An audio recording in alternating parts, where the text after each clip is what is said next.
आज जब मैं सुबह पार्क में आई, उस पार्क में टहलने मुझे बहुत ही अच्छा लगा क्योंकि सुबह सुबह का टाइम और पार्क का वातावरण मेरे मन को बहुत लुभाने। डॉक्टर ने कहा था अस्थमा की प्रॉब्लम थी, पर मुझे मेरा काफ़ी इलाज हो चुका था। इलाज होने के बाद भी मुझे कोई फ़ायदा नहीं मिल रहा था। मुझे मेरे डॉक्टर थे, उन्होंने मुझे सलाह दी कि दवाई के साथ साथ मुझे योगा करना चाहिए, अस्थमा के लिए योगा बेस्ट रहता है।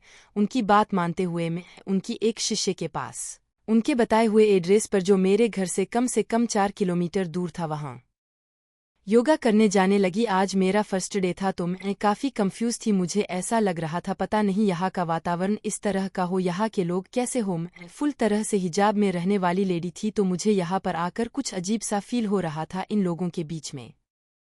लेकिन जो मेरी कोच थी उन्होंने मुझे समझाया जो आप सोच रहे हैं ऐसा कुछ नहीं है, हमारे लिए सब समान है।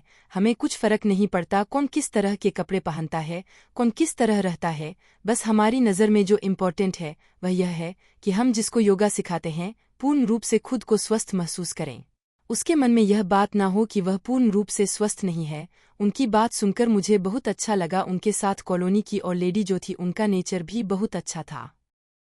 मेरी कोच कुछ योगा कराने के साथ साथ हंसी मजाक भी करती थी। उनका कहना था खुद को ऐसे महसूस करो जैसे हम बीमार नहीं हैं, हम स्वस्थ हैं, हम कुछ भी कर सकते हैं, हम हंस सकते हैं, हम किसी को भी चैलेंज कर सकते हैं, और हम एक स्त्री हैं तो अल्लाह ने हमें ऐसी शक्ति प्रदान की है। हमने पुरुष को जन्म दिया है, हमें सबको जन्म, जो भी महापुरुष है उन सबको एक स्त्री ने ही जन्म दिया है। तो हमारा पूर्ण रूप से स्वस्थ होना बहुत ही ज़रूरी है, क्योंकि ज़िंदगी में हमें बहुत कुछ आगे करना है। ज़िंदगी एक स्त्री के लिए चैलेंज होती है। उनकी बातें मुझे बहुत अच्छी लगती थी और मैं बहुत ध्यान से उनकी हर एक बात को सुनती थी। मुझे उनका हर एक बात पर समझाना बहुत अच्छा लगता था।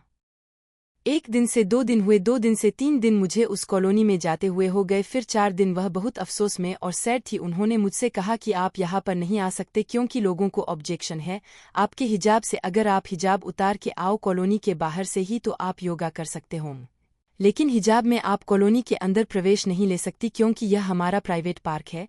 तो सब लोग मुझसे सवाल कर रहे हैं, एक हिजाब वाली लेडी को आप एक्सरसाइज क्यों करा रही है, योगा क्यों करा रहे हैं, और मुझे सबका जवाब देना पड़ता है कहकर मेरी कोच रोने लगी।